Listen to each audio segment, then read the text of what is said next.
দুদিন পর আন্দোলন হয়েছে আমাদের ভোগান্তি খুব ভালোভাবে একটা ভোগান্তির মধ্যে আছি। একটা সাইড খালি করে দেন, মানুষ চলার লেগে। এই যে গাড়িটা আটকে রয়েছে, এটি সুযোগ করে দেন বেরানের।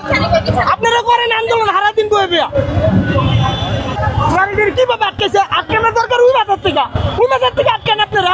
এনে খারাপ আটকাইতেছেন গাড়িটিকে। তবে যদি ঘন্টার পর ঘন্টা পরে থাকতে আমাদের, তাহলে তো একটা অসুবিধা। আমার তো সবারই কাজ আছে, সবারই কাজ থাকতে পারে। মানুষজন চলাফেরা করতে পারে না ঠিক মতন। মানুষ এক জায়গায় জরুরি বিভাগ যাওয়ার চিন্তা ভাবনা করলে এই জায়গায় রাস্তায় আন্দোলন আর দাম আর দাম 80 টাকা 70 টাকা খ্যাপ 30 টাকা দিয়ে নেমে গেছে। আমরা কি আর আন্দোলন তো হচ্ছে, আমাদের জন্য উপকার হচ্ছে, কিন্তু এদের রিক্সা লাগার কষ্ট বেশি হচ্ছে।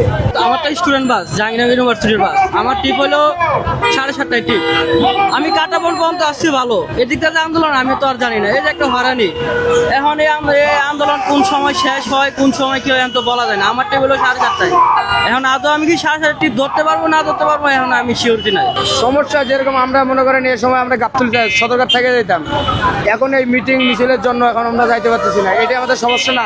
যাত্রীদের কথা শুনতে হচ্ছে, যাত্রীরা উত্তেজিত হয়ে গেছে। এখন এটা মনে করেন আমরা তো ভাড়া কাটছি, এখন আমরা এটা একটা বেতালে পড়ে গেছি না। সমস্যা তো এটাই।